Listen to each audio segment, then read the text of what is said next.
Manifestazioni in varie località della regione. Nel primo giorno di obbligo di Green Pass per i lavoratori, lungo corteo a Udine all'insegna dello slogan variante umana. Dai balconi c'è chi risponde con la V di vaccino. Oggi tra i lavoratori ha prevalso il buonsenso. La presidente di Confindustria Udine, Mareschi Danieli, spiega come nelle aziende non si è presentato al massimo il 5% dei dipendenti causa Green Pass. Più di 250 autisti a casa senza Green Pass oggi hanno fatto saltare diverse corse nel trasporto pubblico locale in tutta la regione. Qualche problema per gli studenti. A scuola si è presentata invece regolarmente la maggioranza dei prof. A Spilimbergo un 25enne del posto ha riportato un grave trauma cranico, un incidente che si è verificato questa mattina. La sua auto si è scattata frontalmente con un'autobus di linea in prognosi riservata. Giovedì prossimo i presidenti di Italia e Slovenia, Mattarella e Pahor, saranno nel capoluogo esontino per avviare ufficialmente il percorso che porterà Gorizia, Nova Gorica, ad essere capitale europea della cultura 2025.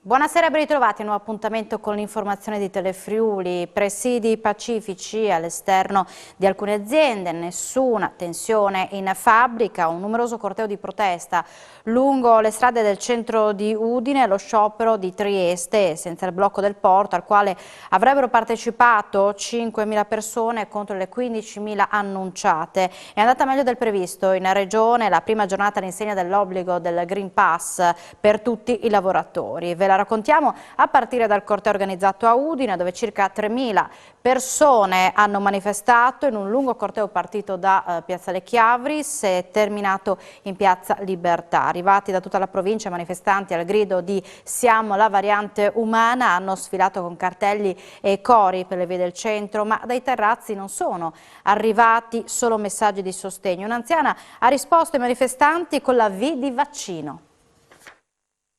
5.000 secondo gli organizzatori, 1.600 secondo la questura. Alla fine sono quasi 3.000 i manifestanti al corteo No Green Pass di Udine, partito poco dopo le 11.30 da Piazzale Chiavris e che ha attraversato la città da nord a sud fino al cuore di Piazza Libertà. E proprio libertà è la parola più scritta nei cartelli e più invocata dalla protesta. Libertà! Libertà! Libertà!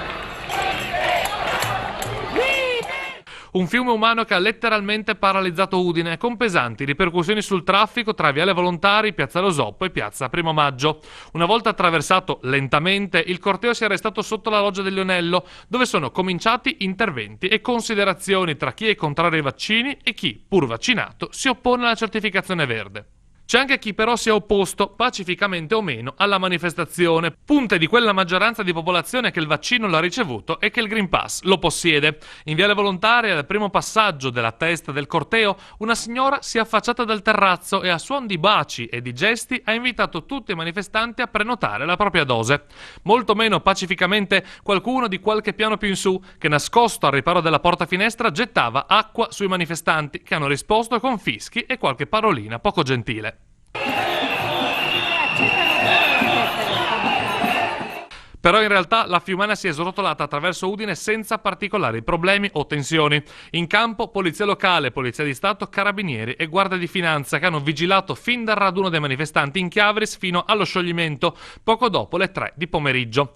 Non prima però di essersi dati appuntamento a domani, sempre in Piazza Libertà, sempre al grido di Noi siamo la variante umana! Noi siamo la variante umana! Il prefetto di Udine, Massimo Marchesiello, ha ricevuto una delegazione dei No Green Pass. Giusto ascoltare le loro istanze, afferma il rischio è di una frattura all'interno della società. La speranza è che questa giornata sia l'inizio di una riappacificazione. L'intervista integrale verrà trasmessa questa sera alle 19.45 nella puntata di Screenshot. Prefetto Marchesiello, com'è andata, se ci può fare un bilancio della giornata di oggi sotto il profilo della sicurezza?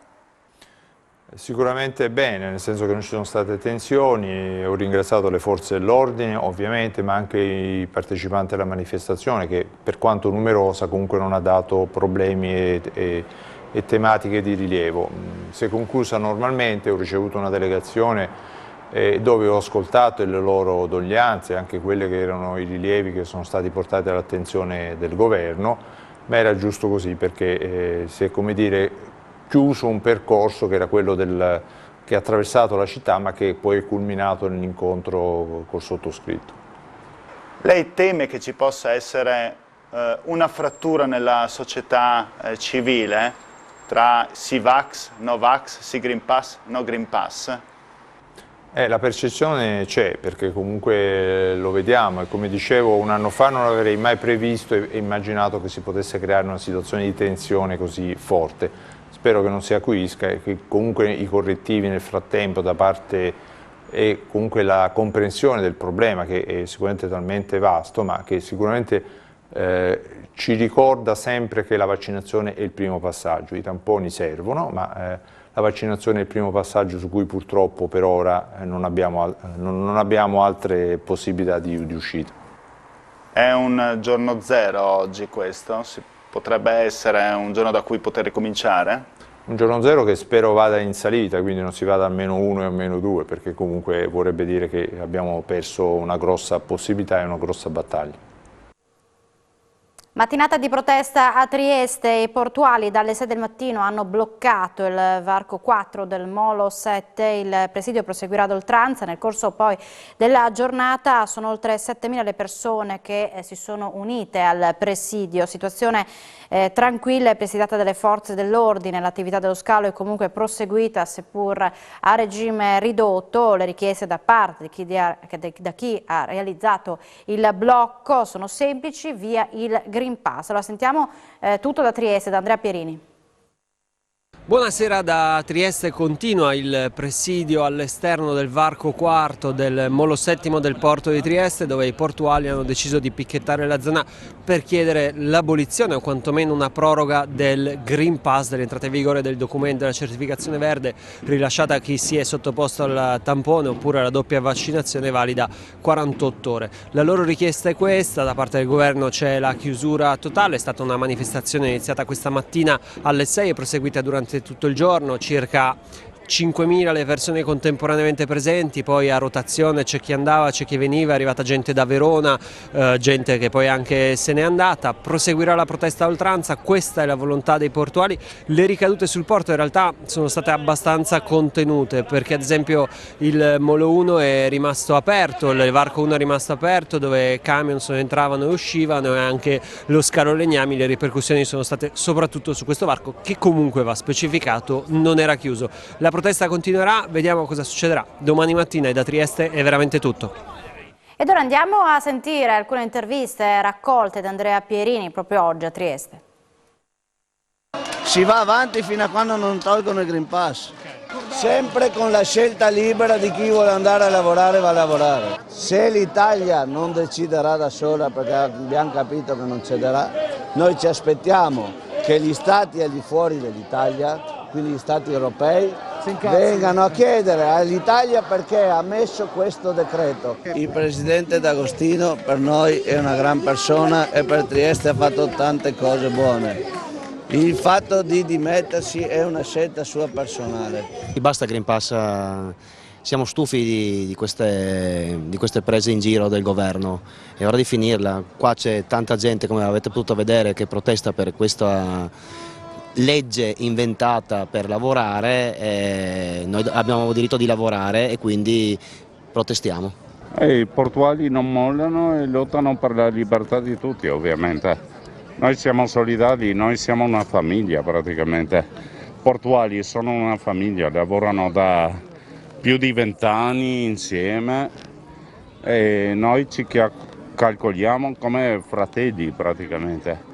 I portuali si sono offerti di ospitarci e quello che abbiamo capito in questi giorni è che effettivamente come lavoratori e lavoratrici, se vogliamo cambiare le cose, dobbiamo fermarci, smettere di lavorare e bloccare in qualche modo l'economia. E quello che è nato in questi giorni è una forte solidarietà tra lavoratori e lavoratrici. Ci sono persone anche di altre aziende, anche della scuola, anche della sanità, e per questo siamo qua. Giornata intensa di proteste anche a Monfalcone, dove alcuni lavoratori contrari all'introduzione del Green Pass nei luoghi di lavoro hanno manifestato fuori dallo stabilimento Fincantieri e dal porto. Ha preso il via alle 5 di questa mattina la protesta a Monfalcone dei lavoratori contrari al Green Pass, un presidio sorto davanti ai cancelli di Fincantieri e Nidec, dove si sono radunati una cinquantina di persone in attesa di spostarsi verso piazza Cavour. Dalle 10 infatti è partito il corteo che ha attraversato la città dei cantieri per concludersi nell'area del centro storico. In municipio poi l'incontro acceso con il sindaco Anna Maria Cisinta anche per l'impossibilità di entrare in municipio da parte dei manifestanti sprovvisti di Green Pass. E mentre i rappresentanti della manifestazione con un capannello di sostenitori discutevano con il primo cittadino, piazza Cavour risuonava con 1 migliaio di manifestanti al grido di libertà. Allo sciopero hanno aderito anche alcuni lavoratori del porto presenti all'ingresso della struttura di via Terme Romane sotto lo sguardo vigile delle forze dell'ordine già nelle prime ore della mattinata. Il gruppo ha poi raggiunto il municipio sotto il cui portico ha incontrato il sindaco e con il quale ha scambiato problematiche e dubbi soprattutto dei colleghi non vaccinati che da oggi non hanno potuto accedere ai posti di lavoro in quanto senza la certificazione verde o apposito test. Il centro tamponi allestito all'esterno della farmacia comunale 2 nei pressi della residenza protetta di via Crociera ha lavorato senza sosta per far fronte alle numerose prenotazioni arrivate negli scorsi giorni, ben 98 i tamponi effettuati solo nella mattinata. Nello stabilimento di Roveredo in Piano della Cimolai è stato allestito un punto tamponi attivo dall'alba per dipendenti e subfornitori del gruppo sprovvisti di vaccino con costo a carico dei lavoratori. Un modo per ovviare anche al problema del personale assente che potrebbe ricadere sulle commesse. Con la cronica difficoltà a trovare posto per un tampone e la necessità di utilizzare al meglio il personale, la Cimolai di Pordenone, fin dall'inizio della pandemia molto attenta alla sicurezza, ha dato vita a un presidio interno nello stabilimento di Roveredo per l'effettuazione del test a chi sprovvisto di vaccino. Un modo per agevolare dipendenti e fornitori del gruppo. Il costo, 18 euro, sarà a carico dei lavoratori. Abbiamo avuto molta difficoltà nel reperimento delle strutture che ci potevano supportare nell'effettuazione dei tamponi. Siamo riusciti, grazie alla collaborazione di un medico di Sacile, a organizzare il punto tamponi all'interno dello stabilimento che copre i nostri dipendenti, i dipendenti delle ditte terze ed eventuali esterni. Fin dall'alba sono scattati i controlli. C'è stata qualche difficoltà con qualche autista esterno che viene da paesi esteri in cui il vaccino non è riconosciuto in Italia oppure non ha proprio né vaccino né tampone, li abbiamo lasciati fuori dallo stabilimento. La riduzione del personale interno ed esterno causa mancato Green Pass potrebbe creare qualche difficoltà all'azienda e anche per questo ha allestito il punto tamponi. Il discorso del Green Pass si sta causando un po' di problemi per certe figure particolari che abbiamo in stabilimento che non sono intercambiabili. Le persone che avevano deciso di vaccinarsi sono non molte per fortuna, quindi dovremo in qualche modo andare avanti e risolvere il problema. Con qualche ritardo sicuramente, però ce la faremo come sempre. Nel primo giorno di introduzione del Green Pass è registrato qualche problema alla Roncadin di Meduno, azienda che produce pizze surgelate con 750 dipendenti. Il 15% degli addetti alla produzione non si è presentato ai tornelli, un dato che ha allarmato l'azienda che attraverso l'amministratore delegato Dario Roncadin ha fatto sapere che se il trend si prolungasse a lungo la produzione subirebbe notevoli rallentamenti con ricadute negative e il possibile ricorso alla cassa integrazione, misura che danneggerebbe gli addetti muniti del certificato verde. La prova del 9 ci sarà a partire da lunedì 18 ottobre, quando i cancelli di Roncadin riapriranno dopo appunto la pausa del weekend. E alcuni lavoratori hanno manifestato questa mattina davanti alla Fantoni di Osoppo, chiedono l'abolizione del Green Pass e nemmeno i tamponi pagati dall'azienda farebbero cambiare loro idea. Protesta pacifica questa mattina di una quarantina di lavoratori della Fantoni di Osoppo che non sono entrati in fabbrica e si sono ritrovati a inizio turno alle 6 davanti ai cancelli. Si dicono pronti ad entrare in azienda in qualsiasi momento, ma senza il Green Pass. Nemmeno i tamponi gratuiti farebbero cambiare loro idea. Siamo contro a questa situazione aberrante, perché adesso ci viene richiesta una tessera di stampo evidentemente fascista per l'ingresso al lavoro. E noi siamo contrari a questa cosa, anche al discorso dei tamponi a pagamento, pagare per venire a lavorare, sono cose che neanche 100 anni fa c'erano. per i prossimi giorni la nostra idea è quella di tenere duro e continuare in questa protesta pacifica senza entrare al lavoro. Abbiamo fatto presente all'azienda che noi siamo sicuramente disponibili ad entrare in qualsiasi momento a lavorare, però senza il Green Pass. La situazione qui nella zona industriale com'è, per quanto ne sapete? Ho avuto dei contatti con lavoratori dipendenti di Pittini, anche loro oggi hanno fatto una protesta, adesso alcuni di loro sono andati a Monfalcone per aggregarsi al corteo che partirà davanti alla Fincantieri, e anche lì c'è stata una buona adesione. C'è una cosa che vi ha fatto un po' arrabbiare, il fatto che siano entrati camion stranieri?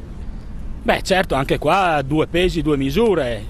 A uno straniero è consentito entrare anche se privo di Green Pass, a un italiano, a un dipendente, qua ci sono persone che lavorano qua da 20-25 anni, non è consentito l'ingresso per una carta aberrante, vergognosa.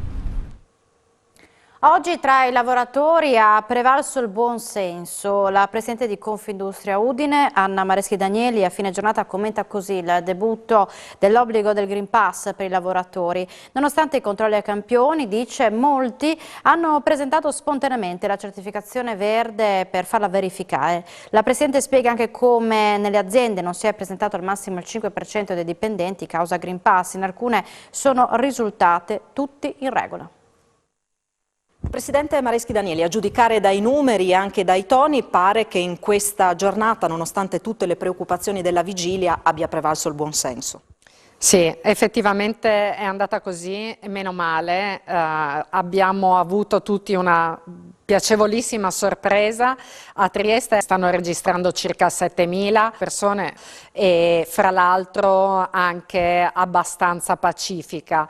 Quindi questo ci dimostra che alla fine c'è stato un movimento mediatico a livello proprio di paese Italia molto forte che ha creato paura, che ha creato un'enorme aspettativa, ma che in realtà poi si è rivelata una mera strumentalizzazione. E questo quindi deve insegnarci che la comunicazione va fatta in un certo modo, che non bisogna prestarsi a facilissime strumentalizzazioni e che il nostro governo, nel quale dobbiamo credere, ha evidentemente ragionato in una maniera seria prima di prendere determinate decisioni.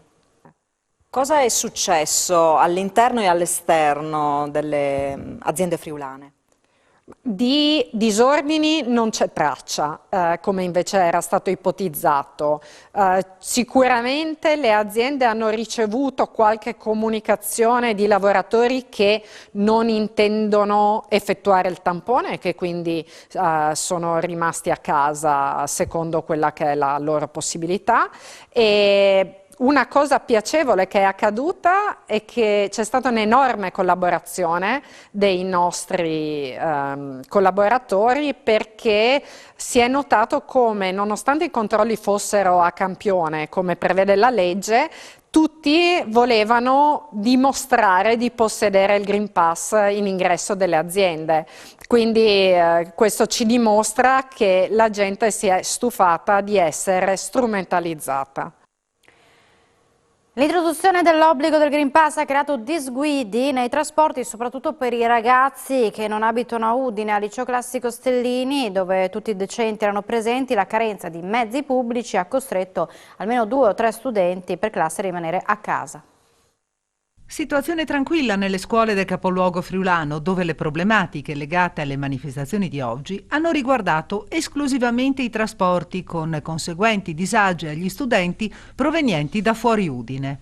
Ci sono stati alcuni disagi, alcuni ragazzi hanno lamentato il fatto che non sono passate le corriere, quindi non sono potuti arrivare qui a scuola, altri sono arrivati in ritardo. Parliamo di 2-3 ragazzi per classe, tutti gli insegnanti sono presentati, abbiamo una situazione assolutamente tranquilla, tutti hanno capito l'importanza della vaccinazione, quindi qui allo Stellini la situazione è davvero ottimale da questo punto di vista.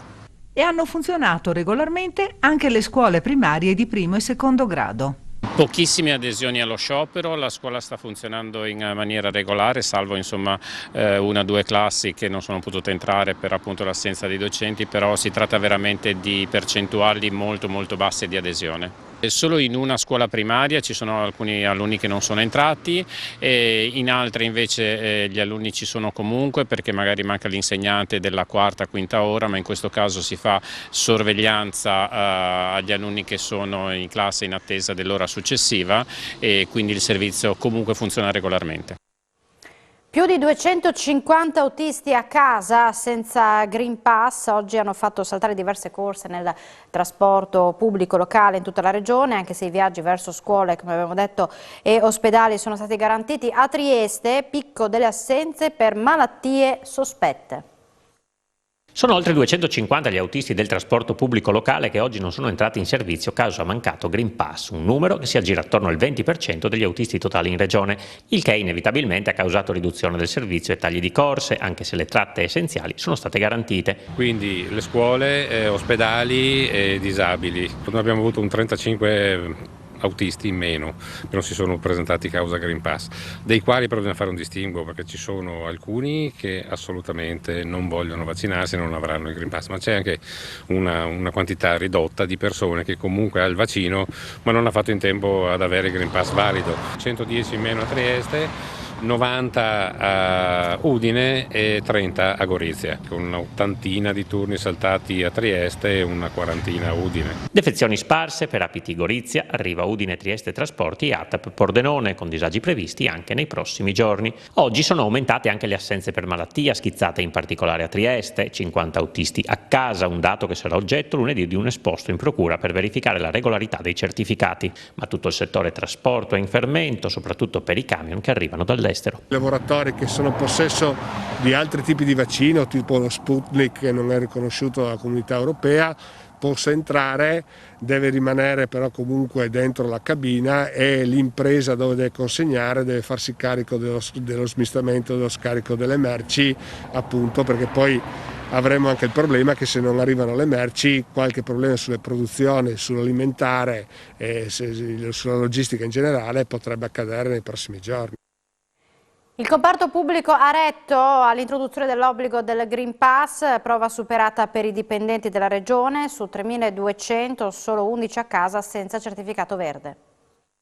Nessun grande contraccolpo per il comparto della pubblica amministrazione che alla prima chiamata del Green Pass risponde presente, anche se la vera cartina di tornasole arriverà nei prossimi giorni. Gli uffici pubblici hanno garantito tutti il servizio senza particolari sofferenze, ma per sapere quanto impattante sia la quota dei non possessori di Green Pass bisognerà attendere, visto che il prolungamento dello smart working e la concomitanza di scioperi e assemblee nazionali sindacali a cui hanno aderito in parte i lavoratori non rende di facile lettura la situazione, come sottolineato dal segretario CISL Funzione Pubblica di Pordenone Alessandro Montalbano. Negli uffici statali, su tutti Agenzia delle Entrate e INPS, si contano alcune defezioni, ma poche, non in grado di compromettere il servizio al cittadino. Anche i comuni hanno visto il regolare svolgimento delle attività. Prova superata anche per la Regione. Dei 3.200 dipendenti totali, solo in 11 hanno saltato il lavoro, motivando l'assenza con il mancato Green Pass. Le persone in malattia, come spiegato dall'assessore alla Funzione Pubblica Pierpaolo Roberti, sono 73, un dato normale, 16 sono in telelavoro e 336 persone sono in smart working. Il tutto al netto delle ferie che in tantissimi stanno smaltendo entro fine ottobre. Il buon andamento di questa prima giornata, ha concluso Roberti, frutto anche del collaborativo confronto con le sigle sindacali, dimostra che, nonostante i tempi stretti, c'è stata una buona comunicazione interna per informare sulle nuove regole da seguire. Una lettera anonima di minacce sulla questione del Green Pass è stata recapitata nei giorni scorsi al Presidente del Consiglio regionale Piero Mauro Zanin nella sede di Piazza Oberdan a Trieste. Il Presidente ha già provveduto a consegnare busta e lettera alla Questura di Trieste, che ha acquisito la documentazione ed è pronto a far scattare la denuncia nel caso si dovessero configurare estremi di reato. E proprio nel giorno in cui scattava l'obbligatorietà del Green Pass per i lavoratori si sono presentati un centinaio per lo più giovani stranieri al centro vaccinale dell'Ente Fiera di Martignacco nella giornata di vaccinazione senza prenotazione. No, non ce l'aspettavamo, però insomma è andata molto bene. Abbiamo vaccinato un 600 persone, quindi erano previste 500 più o meno e in più un centinaio fatto senza appuntamento. Giovani, alcuni minorenni e per lo più straniere, le persone che hanno raggiunto l'ente fiera di Martignacco per la giornata di vaccinazione senza prenotazione. Non vedevo l'ora perché poi così sono a posto e non ho più il pensiero di dover andare a fare il tampone. Mattia, tu ti sei appena vaccinato, hai 13 anni, hai scelto tu di vaccinarti? Sì. Eri contento proprio dell'idea di vaccinarti? Sì, perché ti sblocca per tante cose, tipo andare al cinema, andare allo stadio.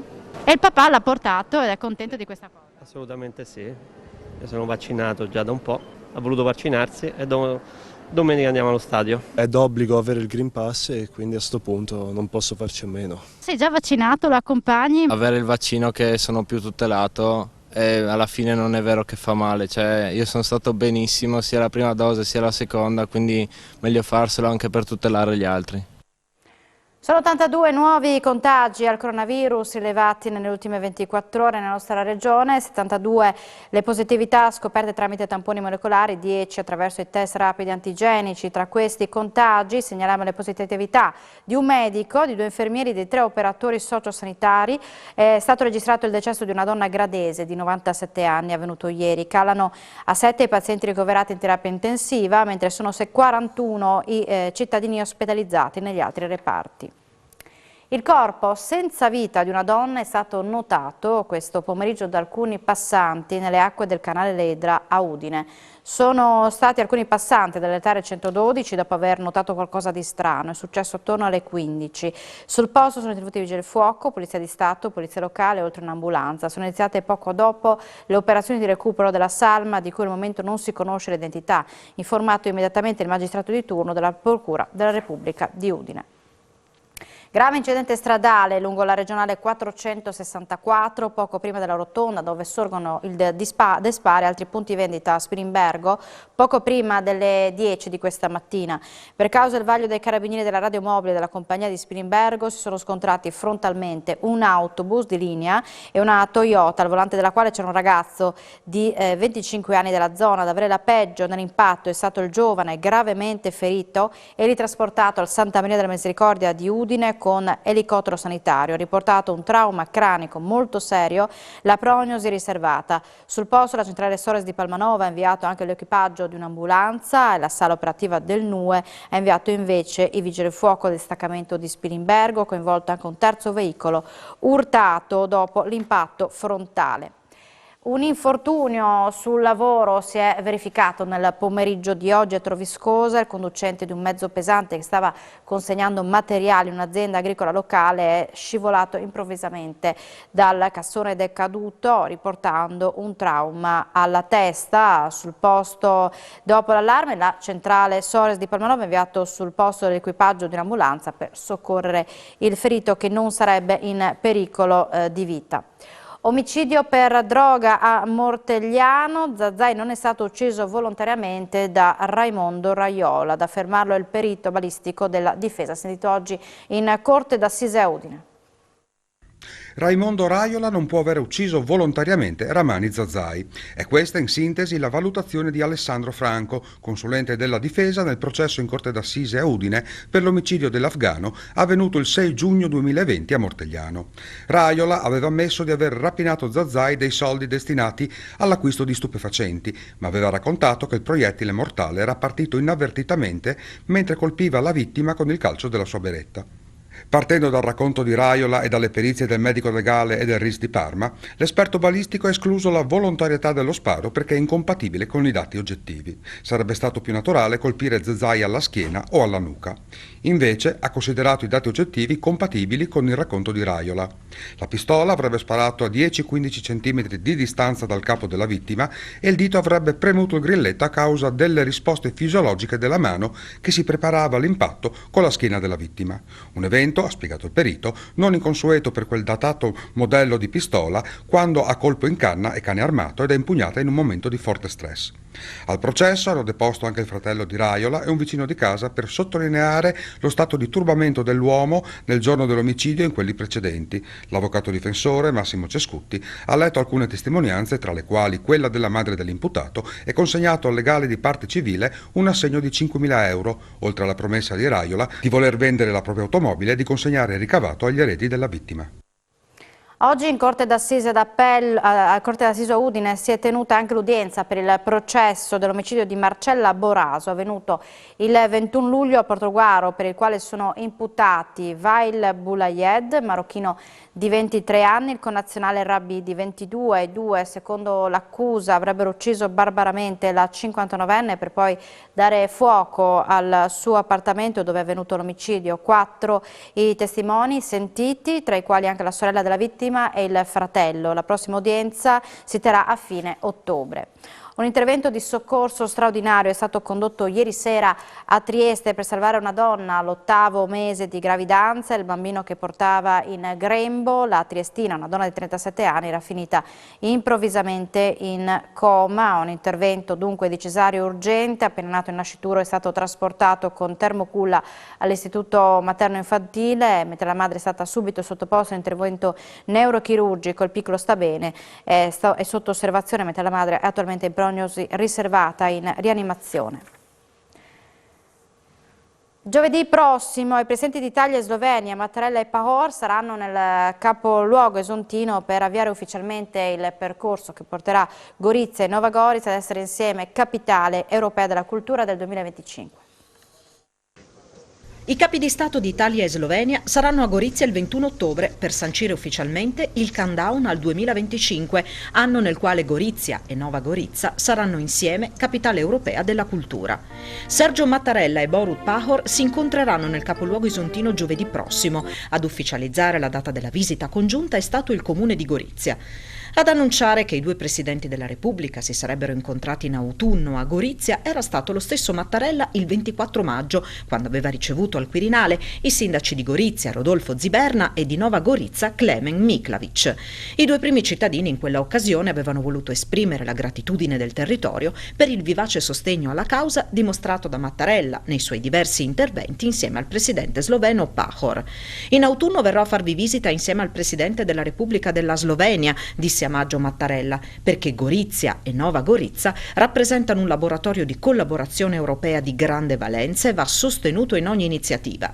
Già allora il capo dello Stato espresse il suo grande apprezzamento per il lavoro svolto assieme dai due comuni divisi dal confine, sottolineando come l'impegno condiviso rafforzasse i rapporti fra Italia e Slovenia, così come rafforza questa relazione anche il legame di grande amicizia tra Mattarella e Pahor. Al coltivatore di Arba, Giorgio Fidenato, è stato imposto di distruggere i terreni di Colloredo di Montalbano seminati con mais OGM. Fidenato dovrà ripristinare lo stato dei luoghi entro 5 giorni. Impugnerò anche questa sanzione perché la questione deve essere portata davanti alla Corte di Giustizia Europea. I campi coltivati a mais OGM a Colloredo di Montalbano dovranno essere distrutti entro martedì prossimo. A ordinare la soppressione delle piante nate con seme transgenico è stato il Ministero delle Politiche Agricole, Alimentari e Forestali, che ieri ha notificato un nuovo provvedimento, l'ennesimo, a Giorgio Fidenato, l'agricoltore friulano noto per le sue battaglie a favore dell'introduzione in Italia del MON 810, il discusso chicco di grano turco nato in laboratorio, resistente ai parassiti e da anni protagonista assoluto delle immense colture americane. Intendo ribadire il mio diritto a seminare il mais MON 810, che è un mais OGM che è stato autorizzato a livello europeo e quindi non presenta problemi per la salute umana degli animali e dell'ambiente. Scene già viste e vissute sia nel 2014 che nel 2018 e che anche questa volta vedranno Fidenato impugnare il provvedimento al Tribunale Amministrativo Regionale del Friuli Venezia Giulia. Non escluso, tra l'altro, che lo stesso agricoltore faccia ricorso straordinario al Presidente della Repubblica. Se la Corte di Giustizia Europea stabilirà che la direttiva europea 412 del 2015 è legittima, allora smetterò di seminare, ma fin tanto che non avrò una pronuncia della Corte di Giustizia Europea continuerò a seminare. San Vito al Torre ha nuovamente una centenaria fra i suoi abitanti. Si tratta di Gelinda De Ganut, storica cuoca dell'asilo del paese, nata esattamente il 14 ottobre 2021. Per festeggiare il traguardo, ieri mattina il sindaco Doretta Cettolo e Don Federico hanno fatto visita a casa della sua figlia unica, oggi ottantenne, dove la madre risiede da 5 anni. Mangiando una torta, la prima cittadina e il parroco del paese hanno per il percorso le tappe raggiunte dalla centenaria nonna di 2 nipoti e di 4 pronipoti. Siamo in chiusura, subito dopo la pubblicità, appuntamento con le notizie sportive. Grazie per l'attenzione, buona serata con i programmi di Telefriuli, arrivederci.